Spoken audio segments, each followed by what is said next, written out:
Wabarakatuh. Yang saya hormati Pak Sabar Santoso selaku dosen mata kuliah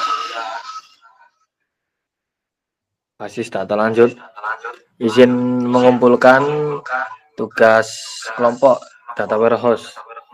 Jadi kami yaitu kelompok 1 yang beranggotakan saya sendiri, Bagus Haji Fernando, dan teman saya Muhammad Hafid. Oke, kita lanjut ke slide berikutnya ya.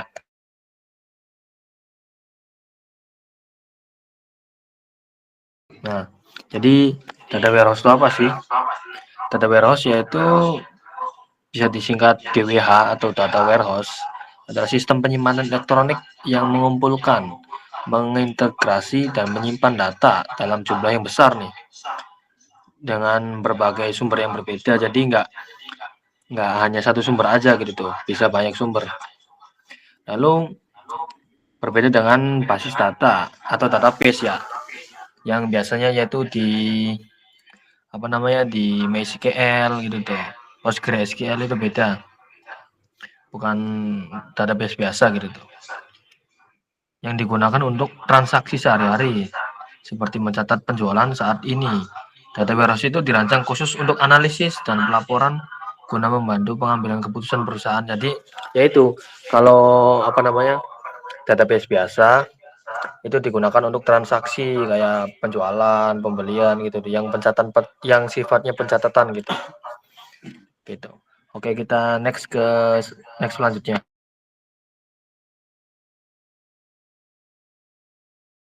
Nah, di sini yaitu kita mengenal karakteristik si data warehouse itu atau DWH ini mempunyai 4 karakteristik nih, yaitu berorientasi subjek, terintegrasi, rentang waktu, serta ini yang terakhir yaitu tidak berubah, immutable gitu.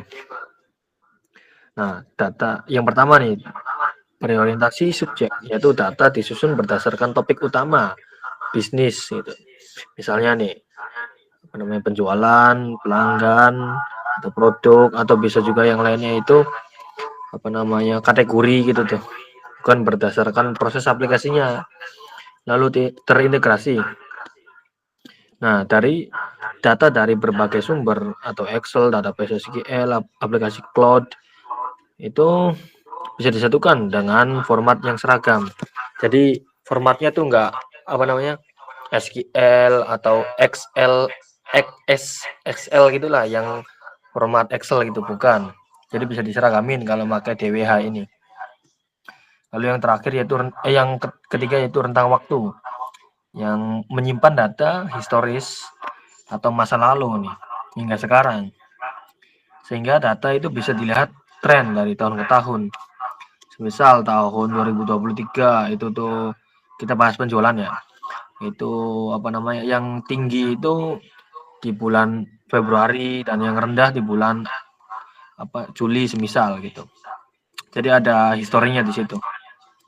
Lalu yang terakhir nih yaitu tidak berubah, non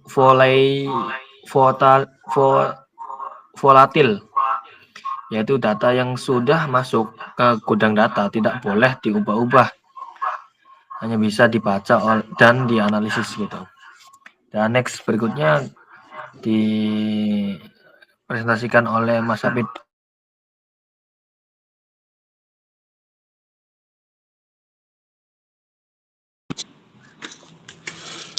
Sini ada latar belakang.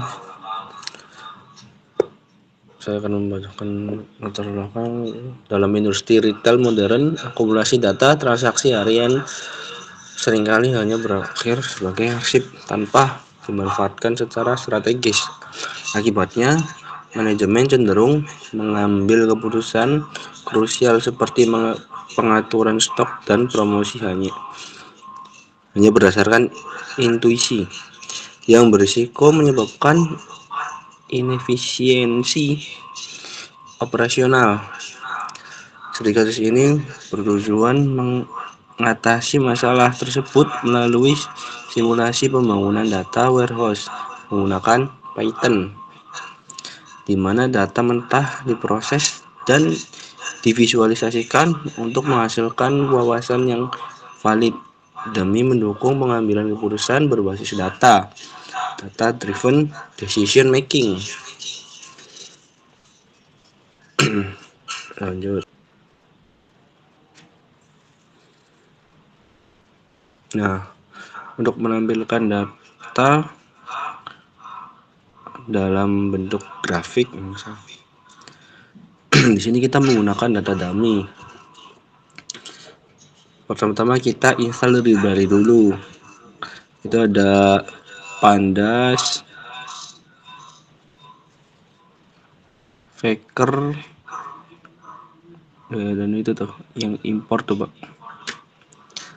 Oke, berhasil diinstal. Kemudian kita generate data dummy. Pertama, membuat data dimensi produk barang yang dijual. Ada produk ID, nama produk, kategori, harga. Yang kedua, membuat data fakta penjualan atau transaksi harian. Transaksi data.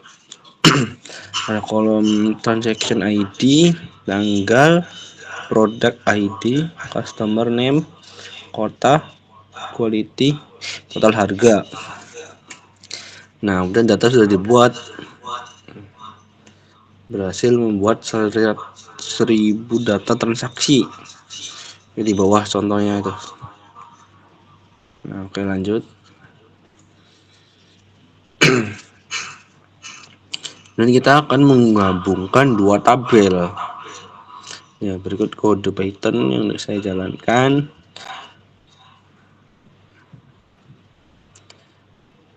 Nah, bisa dilihat data warehouse siap dianalisis. Kita menggabungkan tabel transaksi dengan tabel produk berdasarkan produk ID dan ekstrak informasi waktu dimensi waktu untuk analisis tren. Bisa dilihat kita menggabungkan dua tabel. Oke, lanjut. Nah, di sini kita lanjut ke visualisasi tren bulanan nih. Jadi kita menjalankan sel keempat, yaitu kita memvisualisasikan tren pendapatan bulanan nih. Ya, kodenya seperti yang di sebelah kiri, yaitu kita bikin agregasi data dulu. Lalu habis itu kalau udah diambil bulan, total harga kita dijumlahkan gitu tuh. Lalu si bulan ini tuh sama dengan ya tren bulanan, lalu dijadikan string gitu. Nah, setelah udah dapat nih, lalu kita plotting gitu. Habis di plotting selesai kode-kodenya, lalu muncul nih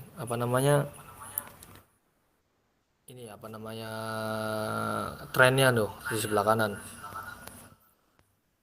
Nah, di sini kita bisa lihat kalau di 2023 bulan 4 ini kan Januari, Februari, Maret, April kan. Nah, di bulan April ini tuh melonjak gitu tuh total pendapatannya. Ini tuh kenapa gitu tuh? Bisa diasumsikan. Kita kan kalau data warehouse kan ngambil keputusan dari sini gitu. Dari grafik ini nih. Bisa disimpulkan kalau ini tuh bulan ini banyak penjualan yang terjual itu. Dan kemungkinan besar itu karena ini Idul Fitri. Karena pada tahun 2023 itu bulan April ya Idul Fitri ada di bulan tersebut gitu. Next. Nah, lalu ini visualisasi performa kategorinya nih. Jadi kita menjalankan kode sel 5, kita divisualisasikan performa kategorinya. Nah, kita ambil nih kodenya yaitu performa kategori, itu sama dengan kita ngambil kategori yang dari total harga dijumlah gitu. lalu di plotting juga. Dan hasilnya ini seperti grafik di bawah ini nih, total pendapatan per kategori produk. Di sini yang banyak banget terjual yaitu bisa dilihat sebelah kiri nih, itu peralatan rumah dibanding dengan pakaian gitu. Jadi pada bulan April itu yang banyak terjual itu peralatan rumah. Seperti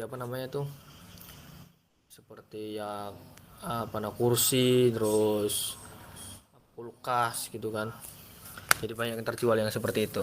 Lanjut.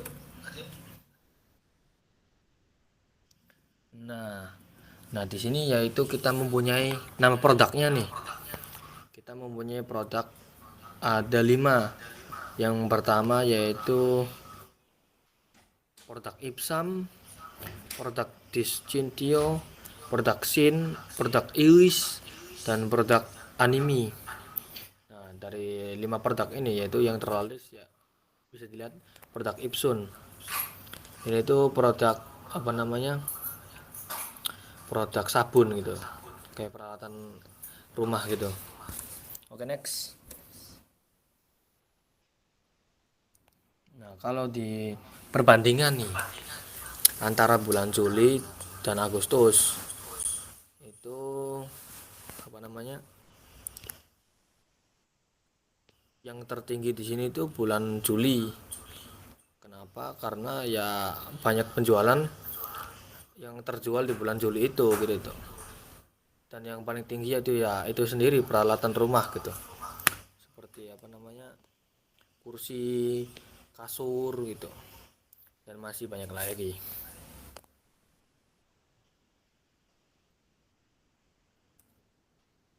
Oke, next.